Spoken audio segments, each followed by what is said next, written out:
Hey, deserving listeners, it's just me today. I thought I would respond to some patron emails. Let me introduce the podcast. This is the Psychology in Seattle podcast. I am your host, Dr. Kirk Honda. I am a licensed therapist, and I am also a professor at Antioch University, Seattle, in the Couple and Family Therapy program. This email is from patron Torin. It reads, Dear Dr. Honda, I really enjoyed the episode you did on Mindhunter. Are criminals made or are they born? What is the difference between a psychopath and a sociopath? According to psychological theory, which one is more influenced by nature and which one is more influenced by nurture? I'm just curious because this term psychopath seems to be thrown around in pop culture a lot without a deeper understanding by the public, similar to how the public confuses schizophrenia with multiple personality disorder. I think the terms psychopath and sociopath are often mistakenly used interchangeably, so I'm just trying to get some clarification on what are the actual differences between psychopaths and sociopaths. Okay, that email is from patron Torin. Good questions. We've talked about this in other episodes, so I'm not going to do a super deep dive on this, but I will try to answer them as concisely as possible. So the first question is are criminals made or are they born? This is a classic debate that has been going on for centuries, and it's really the classic debate of psychology in general. Are our personalities, are we born with them or are they a product of socialization? And there have been debates and there have been fights among psychology people and among people in the lay public, and it's just in the past it was much more of a hot topic. Today, I'm guessing it still is kind of a hot topic, right? Like when people have racist ideas, it's like, well, Mexicans are criminals because they're born that way or something, horrible stuff like that. So anyway, yeah, it's been debated for a long time, and the short answer to your question, are criminals made or are they born? The short answer is we don't know. Anyone who claims to know is talking out of their ass, really, or they're trying to sell a book or something. We just don't know, just like we don't know anything really about psychology. We can observe things. We can say like, well, people tend to do this on average, or people who have this history, it's correlated with this thing, but we have no way of being able to demonstrate cause, really. It's really hard to do that. So, just think about some major things in psychology or about biology and the brain that we don't understand. We don't understand why we dream. Dreaming is criminality is only among some humans. Dreaming is universal. Even other animals dream. We have no idea why we dream. And to really extend that, we have no idea why we sleep. We don't often talk about this in psychology or in the media of just like how stupid we are about things today. We like to think of ourselves as like the end of the road, right? And just think about 200 years ago, how people thought they were at the end of the road of technology and of understanding the body. And of course, when you look back at it, it's like they do nothing. People were still bleeding people, for medicine up into the 20th century, I think.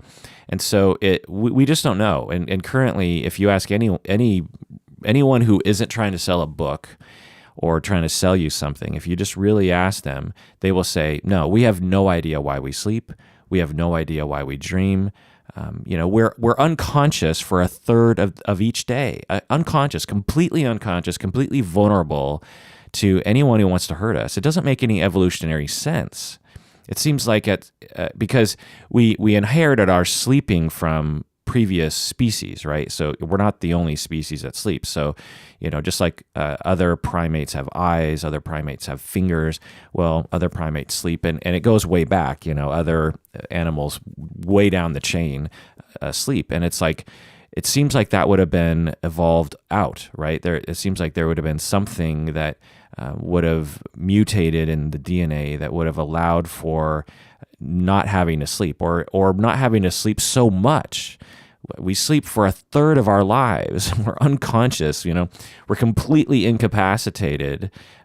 And if we don't get a third of our lives asleep, we become completely dysfunctional. And so it's just this really bizarre thing. So if we don't know why we sleep and we don't know why we dream, we definitely don't know why we commit criminal acts. So that's the short answer, is we don't know if criminals are made or if they're born. The longer answer is, the first thing we have to do is define what you mean by criminal. By some definitions, I'm a criminal because I've committed crimes like, minor crimes or stuff I did when I was a youth, which I won't get into right now. But, I'm a criminal. Most of us are criminals because we've committed quote unquote crimes. Are we talking about someone who's ever committed a crime, or someone who's prone to committing a crime, or someone who's committed several crimes, or what about someone who needs to commit crimes to survive in their neighborhood? Are they a criminal? So we really just have to define that. And of course, that really muddies the waters, right?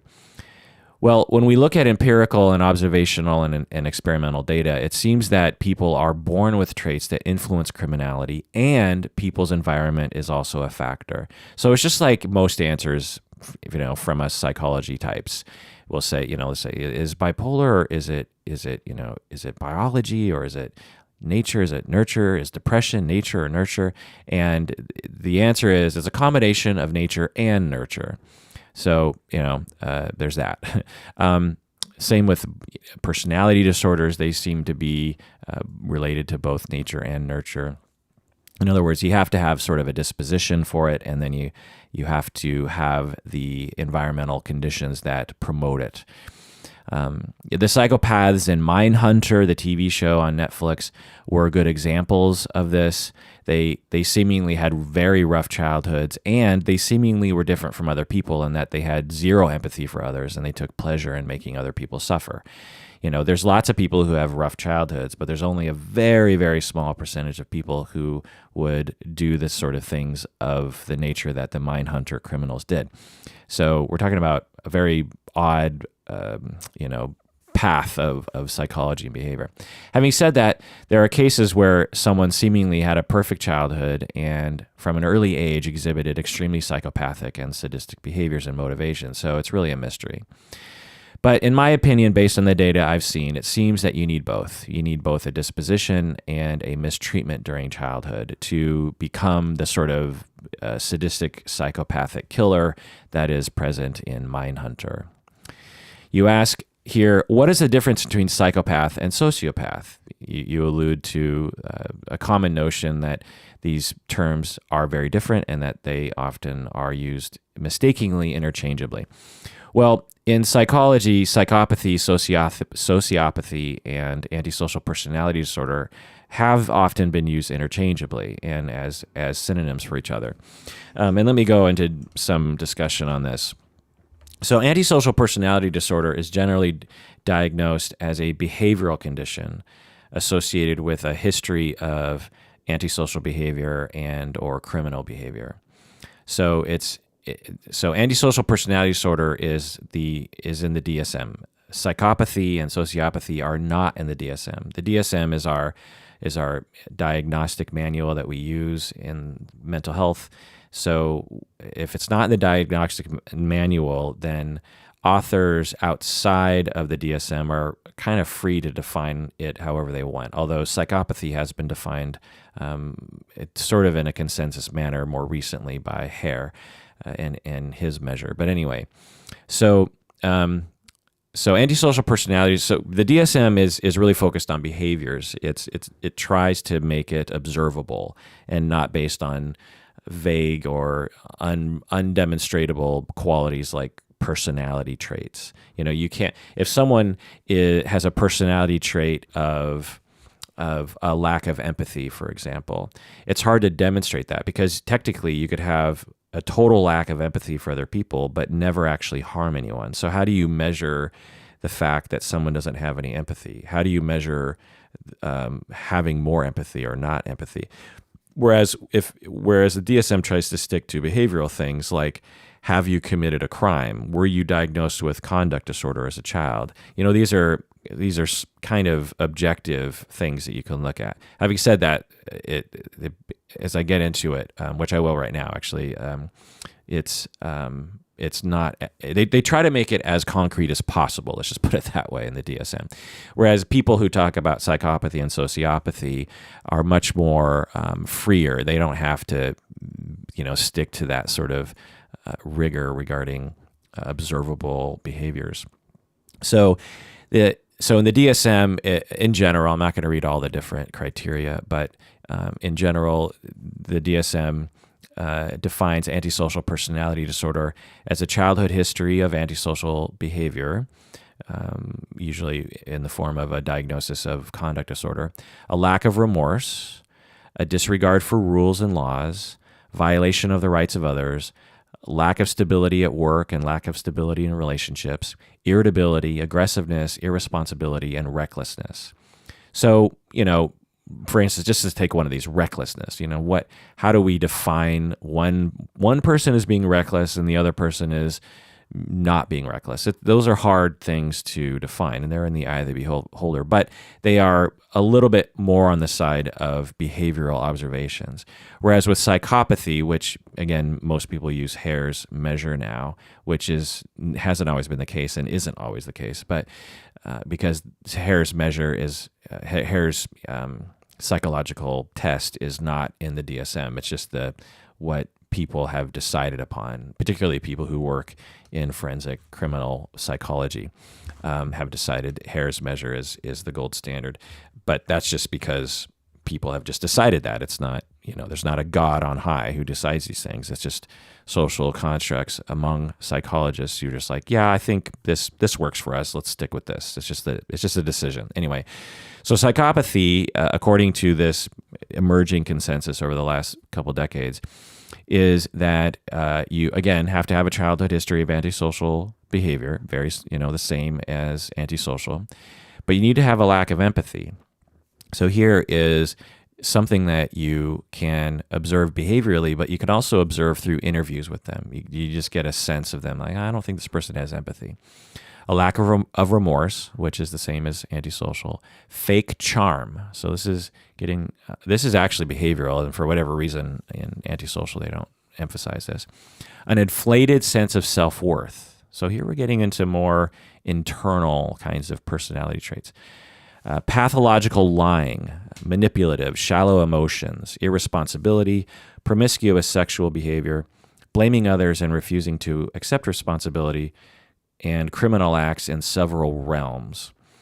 So, although I'm using different words with the criteria, and psychopathy is, if you just looked at the two definitions of antisocial personality disorder and psychopathic personality disorder or psychopathy, you would see different words, you would see different criteria. But really, when you break it down, it's possible that they're describing the exact same people, just with different words. So I just want to highlight that. I'll get more into that in a second. Okay, so we have antisocial, we have psychopathy, and we have sociopathy.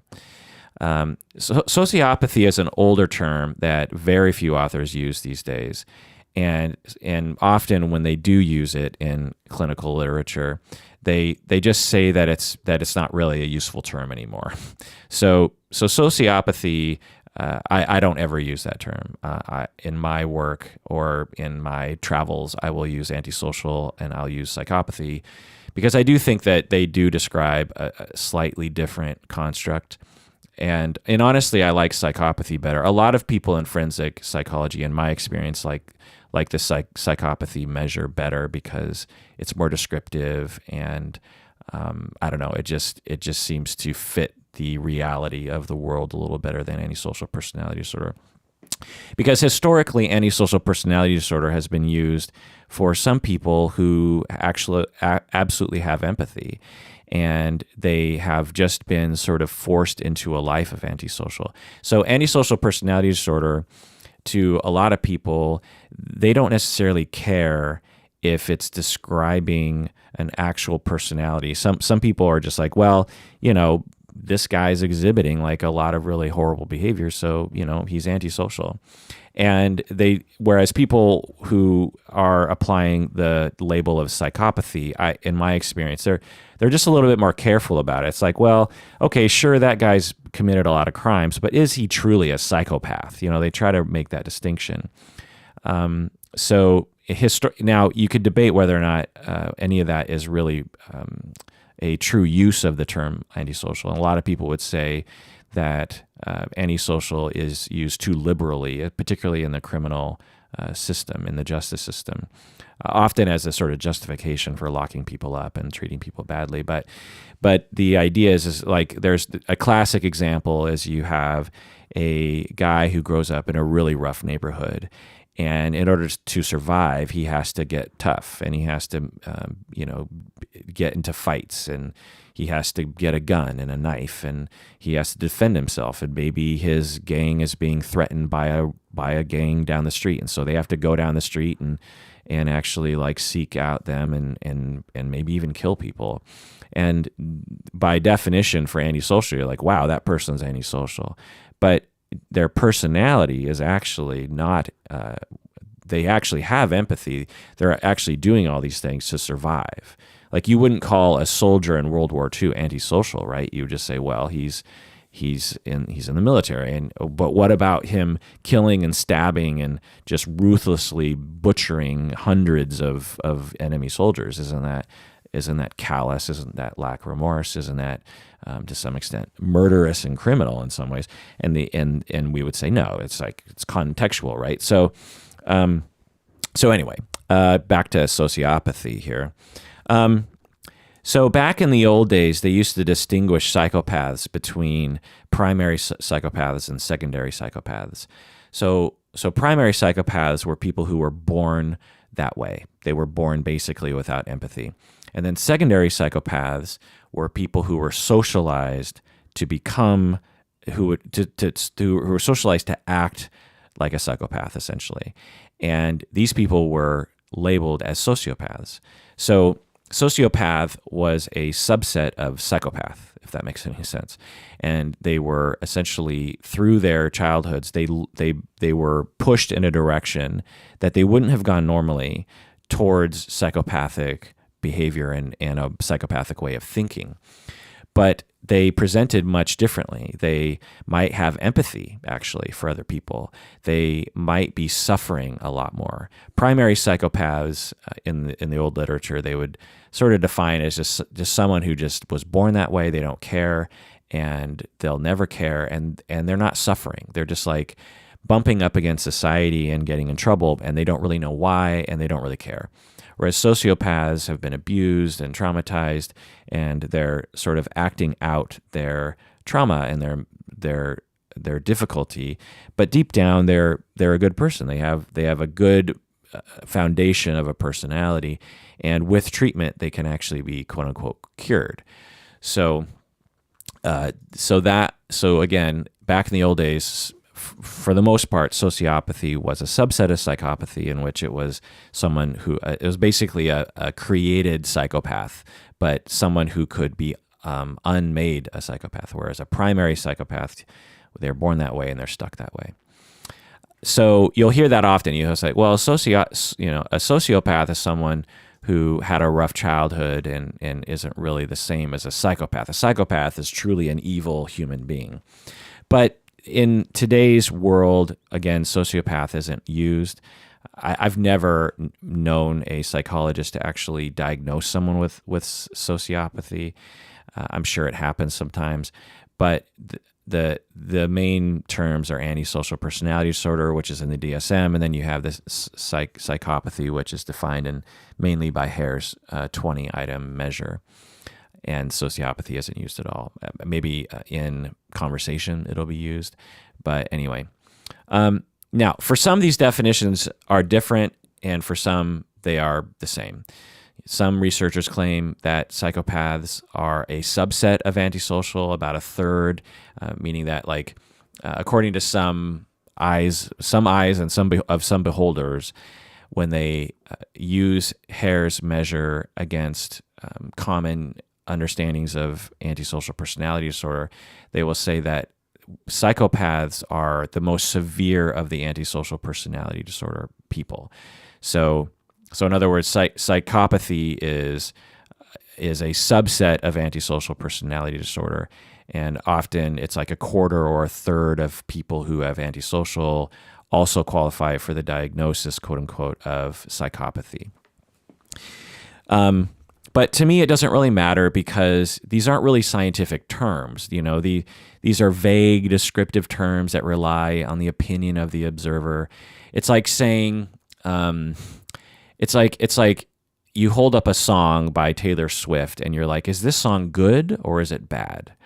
Do we diagnose this song as a bad song, or do we diagnose this song as a good song? I hope that demonstrates that it really depends on the opinion of the individual who is assessing the song. It also depends on the culture you're in.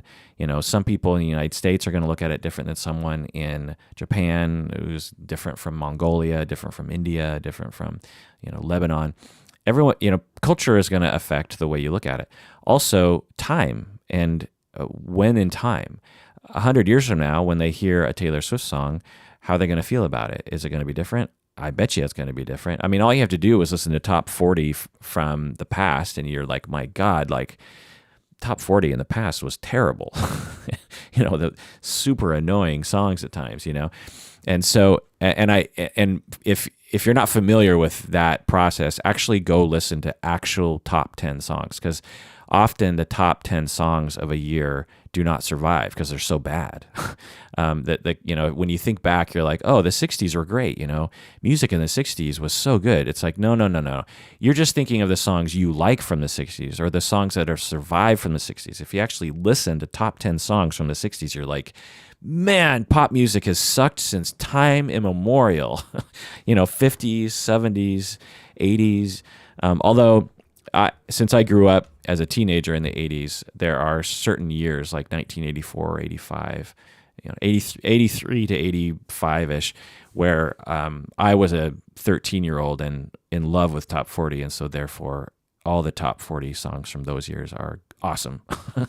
But that's just because I was primed at that age. But anyway, so when we look at psychopathy and we look at antisocial personality disorder or sociopathy, these things aren't real things. Just like a bad song isn't a real thing, a good song isn't a real thing. When we look at a tree, or we look at a salamander, or we look at a granite rock, or we look at diamonds, or we look at carbon, or we look at the sun, these are concrete, actual things. When we look at antisocial personality disorder, this is just a construct that a small group of people have decided to define through these descriptive words like irritability, or lack of remorse, or aggressiveness. When we look at songs, if we try to define what is a good song, you could say like, well, a good song is one that has a consistent rhythm. A good song is something that stays within a particular key, at least for a time. A good song is something that stays in tune.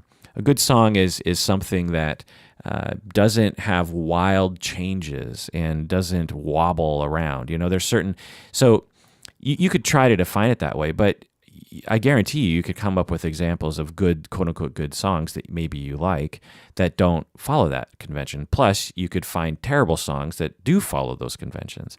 And so we all understand that that's art. Well, when it comes to the distinction, or even the label between not having antisocial and having antisocial, I hope you understand that there's a gray zone. And unless you fit the criteria exactly, which a lot of people don't, then it's like, well, it's up to the eye of the beholder, right? So it actually really bothers me when I hear pedantic people say, hey, those are different terms. Antisocial is different from psychopathy and different from sociopathy. And I'm just like, well, sort of, but really, the only consensus we can really say in our field is that we have a fairly as clear as possible definition of antisocial personality disorder because it's in the DSM. Psychopath and sociopath have been defined by some authors, but but not to the point that an Antisocial has. And, and I hope that this demonstrates the nature of psychological labels and diagnosing. And I've talked about this many times before. It's based on opinion of the people who define the criteria. It's based on opinion of the people who are observing the individual in question. It's based on the opinion of applying those criteria. Now, it's based on quote unquote research, right? It's based on people. It's not the DSM authors don't just wake up in the morning and just say, I think I'll do this. No, they look at the research and they look at the literature and they look at the understandings. But all of that research is not the same kind of research that we do when we look at granite or when we look at a diamond.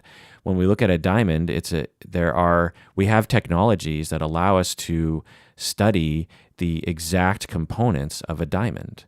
I don't know how they do it, but I know that they have, physics and chemistry. They've been able to demonstrate that diamonds are made of, unless it has impurities, it's made of carbon, and it's laid out in a very specific way. The atoms of carbon are organized in such a way that when we look at them as a clump, it's in the form of a diamond. And those are scientific research that gives us those knowledges. But when it comes to psychology, it's like we're humans observing other humans, and we're just like, well, it kind of looks like these things kind of hang together. And the other thing is over time we change the criteria. Humans haven't changed, but our criteria have. Some things have been included in the DSM. I know I've talked about this before, but we used to have being homosexual as a mental disorder. You were mentally ill if you were gay in the past, according to the DSM. And we look back at that now and we're like, well, that was stupid.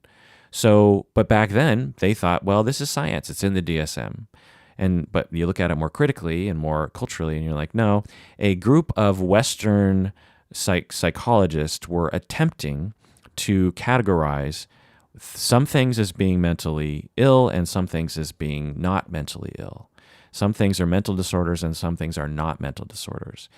And it was up to them, to gather as much information and research as possible and opinions and try to build a consensus around what should be categorized as what and what should be categorized as something else, So there's that. Now, that doesn't mean that these are worthless constructs. They are worthwhile, but we just have to understand all of that I just said whenever we talk about these things. They're not things. They are constructs that we have decided for ourselves. Just like if a group of people got together and decided to define what a good song was and what a bad song was. In 50 years, it'll probably change. And there's all that kind of stuff. Okay, so... But really, to me, the main question here, to me, is why are we so fascinated with these distinctions? I get this question all the time. What is the definite? And honestly, I used to ask these questions myself until I really started looking into it. And then I was like, well, I don't know if I really care anymore. But back in the day, before I really understood the nature of diagnosing and psychopathy and the DSM and everything, I used to be fascinated with it too. And I suppose it is sort of an interesting topic, but why are we as a society, particularly lay people, incidentally, why are we so fascinated with the difference between sociopathy, psychopathy, and antisocial? No one emails me and asks me about the distinction between an adjustment disorder and post-traumatic stress disorder. No one emails me and asks me for the distinction between major depression and dysthymia. You're not going to be at a dinner party and have that pedantic asshole in the corner saying like, well, generalized anxiety disorder is completely different from, obsessive compulsive disorder. You really can't use those things interchangeably. I'm sort of making fun of people who are pedantic about sociopathy and psychopathy. It's like, it's the one tiny, tiny little corner of psychology and of the DSM that is talked about like way, way more than is is justified given the amount of people who actually could be labeled with these things. I mean, so many more people have adjustment disorders. So many more people have post-traumatic stress disorder. So many more people have generalized anxiety and OCD and depression and dysthymia. Why are we so fascinated with this? Why are there so many podcasts and TV shows and movies about psychopaths and people who do these kinds of things? Well, my speculation is we all have a suppressed urge to eliminate our enemies. Since we have been interacting with other people, perhaps even our own parents, we have had an urge to just destroy people that bother us. But we learn early on, hopefully, that is immoral and bad. And so we suppress all those urges. We suppress the urge to destroy other people. And now, I'm not saying that everyone has an inner psychopath. Well, maybe I am kind of saying that. Think about if you have young kids, think about the way that they act, when they're 2, 3, 4, and they get upset, like their sister or brother or another kid on the playground frustrates them. You will see children act in psychopathic ways. They will, it's like, just it's sort of a stark example. Say a 3-year-old goes to the playground, and the 3-year-old boy sees another boy playing with a Batman car, and the 3-year-old boy is jealous of that Batman car, and the 3-year-old is like, "Oh man, that looks really cool," and the 3-year-old will just walk up, depending on the 3-year-old and depending on the situation. The 3-year-old, you can see it in their eyes. They want to just take it. They don't care. They want to just walk up there and take it.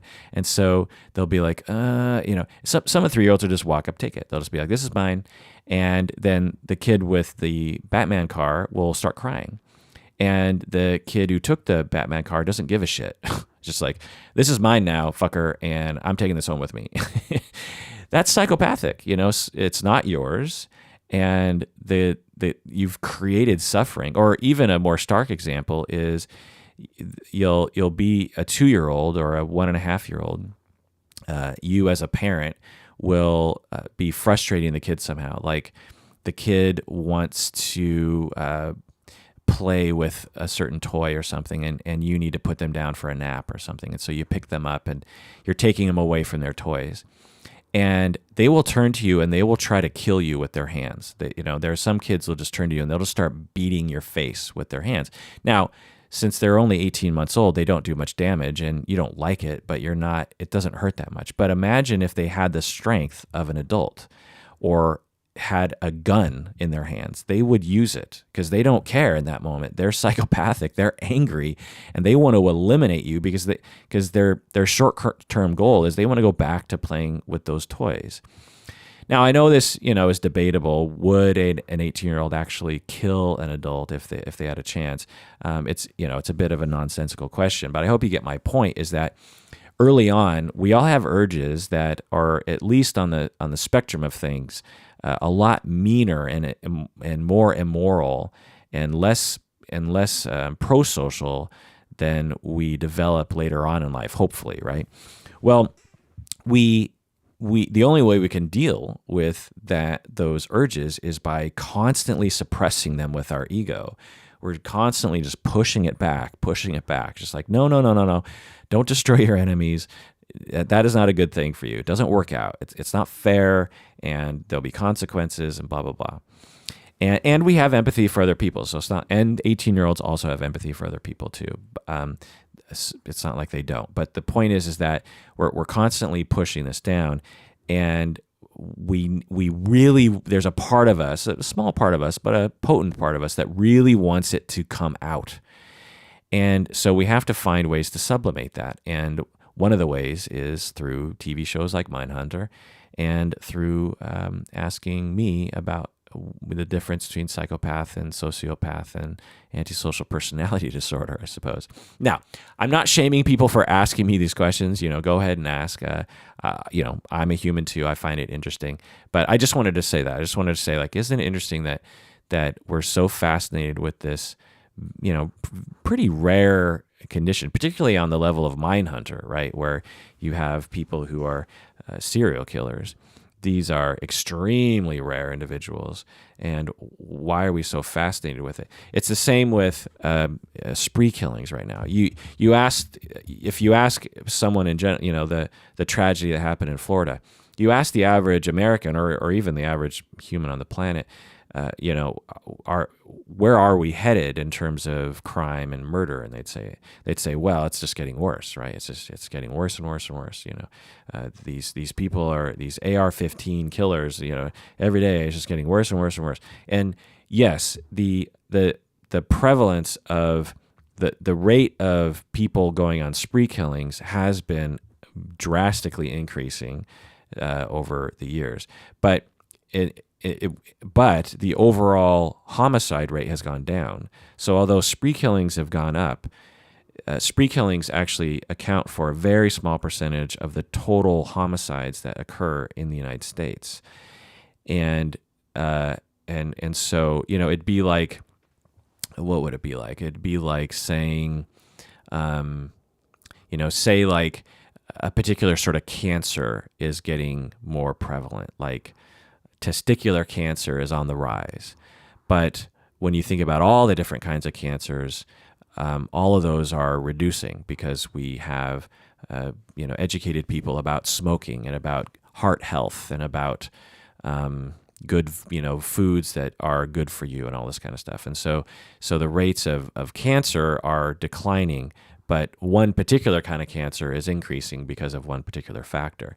And again, impossible to know, but I would speculate based on my own opinion and based on experts that have convinced me of this, is that the reason why spree killings are on the rise is because of our increase in media attention to it.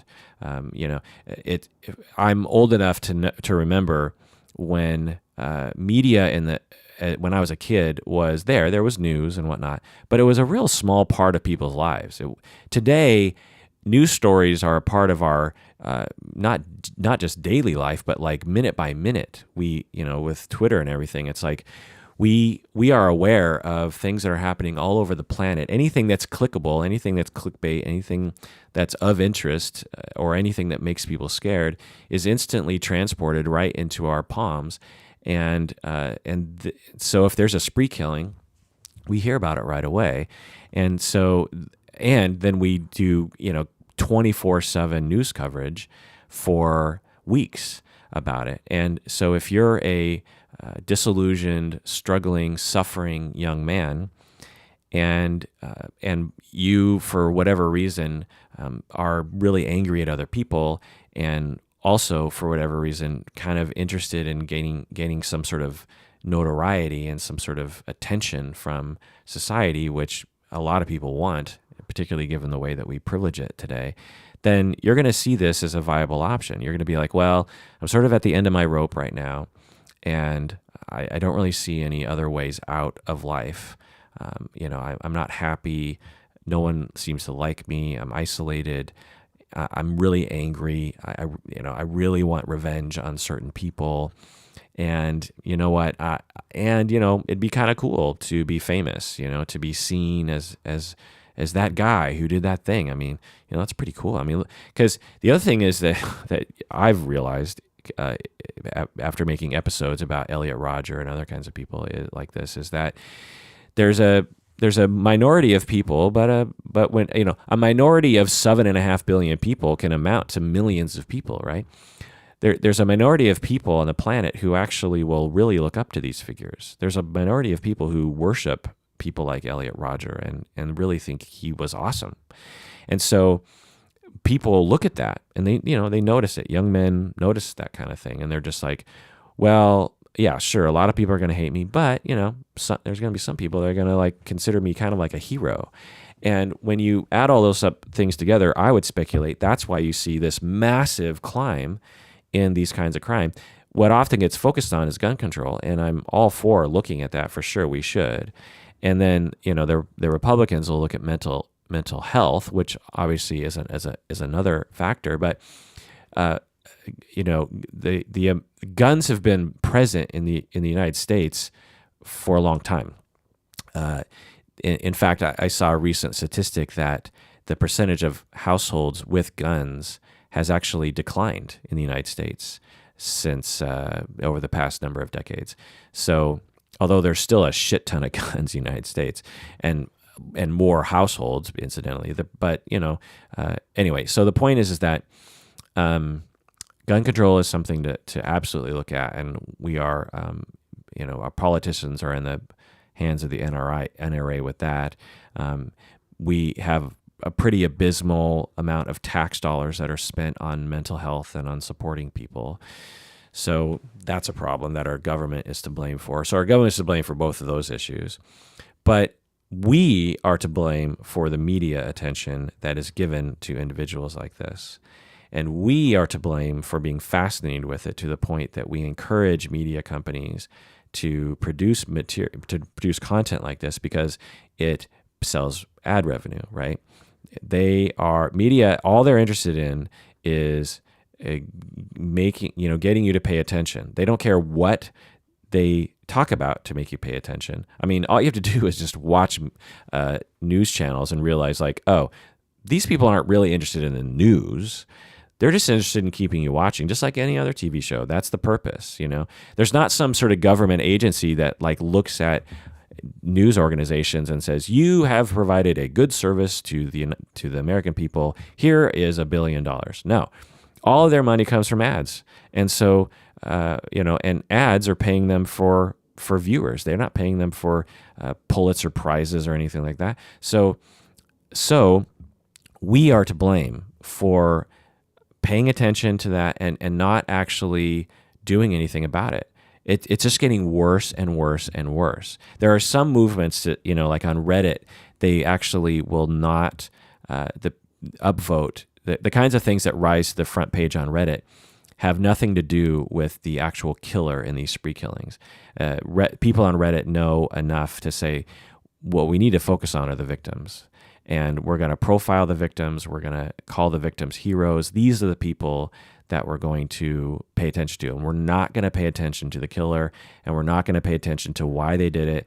We're not going to pay attention to their manifesto or whatever it was they were trying to publicize, because that's only encouraging future killing sprees, right? So there are movements for sure, but in the vast sea of media in our country, in our society, the general thing that's happening is just getting worse and worse and worse.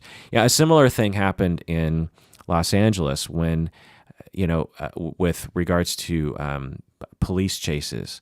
So in the early days, there were, suddenly you had these helicopters that could cheaply fly around Los Angeles and track criminals, these police helicopters. And then you had news helicopters who would, look for news to happen underneath the helicopter.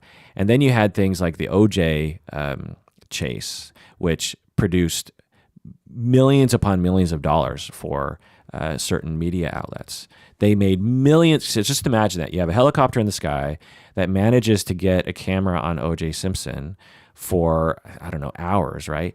That made them millions of dollars. Now, what they'll say is like, oh my God, it was such a scoop. It was so amazing. No.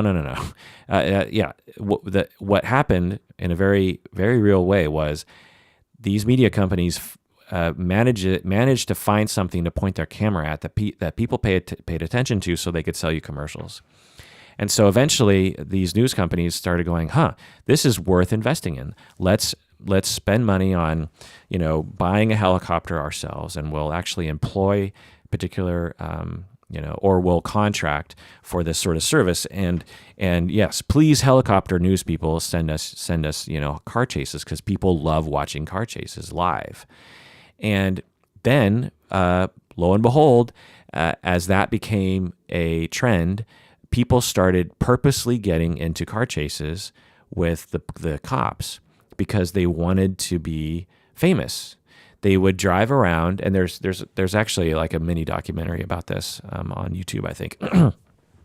People started driving around and waving at the camera, and they weren't even really they hadn't really done anything bad. They would just, like in the old days, it'd be like there was a murder and they're trying to get away, or or a robbery and they're trying to get away, or O.J. Simpson, and make your own judgment there. But people are trying to actually get away, and they just happen to be caught by the cameras. But there was a subset of people who weren't actually running away from anything, or they were running away from something quite minor, and they thought, well, I might as well string this out to get famous. And they would drive to their old neighborhoods, and they would pose for selfies with people, and they'd get back in the car and they'd speed off. And then, and they just like knew, it's like, here's my 15 minutes. And it's really terrible because they would drive at like 110 miles an hour down these side streets and like kill people with their cars. It's just an awful, awful situation. Police officers included can be harmed in this way. And anyway, so the point is that when our media, which we want a free media, points their cameras at these sorts of things, and spree killing and other kinds of stuff like this, then there's a group of people who are desperate enough for attention and love and adoration because they're not getting it in their normal life, that they will turn to that as an option. They will turn to spree killing and car chases to get a little bit of notoriety because they're so desperate for love and attention and acceptance. And that's our fault. So gun control, absolutely. Let's try to have a rational conversation about that and pass rational laws. Let's try. I doubt it'll ever happen given the political landscape and the way the money works in the United States, because there's no anti-NRA. NRA has just a ton of money and a lot of lobbies. And incidentally, they also have like a constitutional amendment, right, which doesn't help things. But and then a cultural divide between the right and the left. But anyway, yeah, we should try. Let's give it a shot. Mental health, absolutely. Are you kidding me? We need to be, for a number of reasons, we need to be spending more tax dollars on that. But in my opinion, if we really want to affect change, we need to look at how the media covers this. And we really need to look at ourselves. See, that's why I think a lot of people don't talk about this, is because it requires people to look at themselves. Because in my experience, most people are fascinated with these spree killers. Why did he do it? What sort of gun did he use? How many people did he kill? I mean, that's one of the things that it often really kind of grosses me out about this media coverage, even in my own impulses, is, oh, there's a spree killing in Florida. How many people died? That's the first question. Like, because if it was just 3, it's like, it's not really a news story. But 17, whoa, that's a lot of people. How terrible. It's this really sick kind of thing that we exhibit in that situation. And when we have to look at ourselves, we don't want to do that, right? We want to blame Republicans for their being in the pocket of the NRA. We want to blame mental health people. We want to blame this and that. We want to blame assault rifles or whatever. And it's just like, yeah, absolutely. These are all factors. I'm not saying they're not, and they are, and we should try to do something. I mean, imagine if we could just snap our fingers and get rid of every single assault rifle and every single, just every single gun that's really easy to kill someone. There's certain guns that I grew up in rural areas, sort of suburban rural areas around Seattle, and a lot of my friends hunted, and they would have like a small caliber shotgun or a small caliber rifle that they would shoot pheasant with, or rabbits with, small things. And these guns were cumbersome to shoot several rounds at once, right? You had to, the shotgun could hold, like 5 rounds or 3 rounds or something. And the rifle, you had to load every single bullet you had to load. And so, guns like that probably, they could still kill, obviously. And, but imagine if we could just snap our fingers and just, in the public, just get rid of all those guns. I'm guessing that there would be, a reduction in the amount of people who are killed by these spree killings, right? So it's not like gun control isn't going to work. Now, some people would say, I don't want to pay that price. I want my assault rifles. Okay, whatever, you're entitled to your opinion. But anyway, my point is that we have to look at ourselves. We have to look at how we are consuming media. We have to look at what we are encouraging. We have to look at the sort of blind clicking that we do. So along those lines, I'm gonna ask you to do one thing when these things happen. I want when the next spree killing that happens, which will happen. I want you to think about what you click on. I want you to think about what you're interested in. Are you interested in the carnage? Are you fascinated with the images of gore? Are you fascinated with the story of the killer? And if that's the case, try to resist that. Try to resist clicking on that, because every time you click on that, it's just another penny in the pocket for the media companies to do that kind of stuff. There are things that the media actually doesn't do because of decorum and because it doesn't make them money. It's not like the media talks about everything. For example, how many good things are happening in the United States right now? How many positive things are happening? Well, for whatever reason, we don't click on those headlines. Kid rises above his station and manages to get into Harvard or whatever. Girl fights back against toxic masculinity or something. It's like these things, people don't click on that. People click on, mentally ill man kills 15 in Texas. It's something that for whatever reason we click on. And so you just please do your part. That's what I try to do. I try to be like, well, I have an impulse to be curious about this, but what am I doing? How am I contributing? Think of it like recycling. When you recycle or when you try to conserve electricity, it's a small thing you're doing. You're not doing much, but if everyone does their part, we can actually affect change.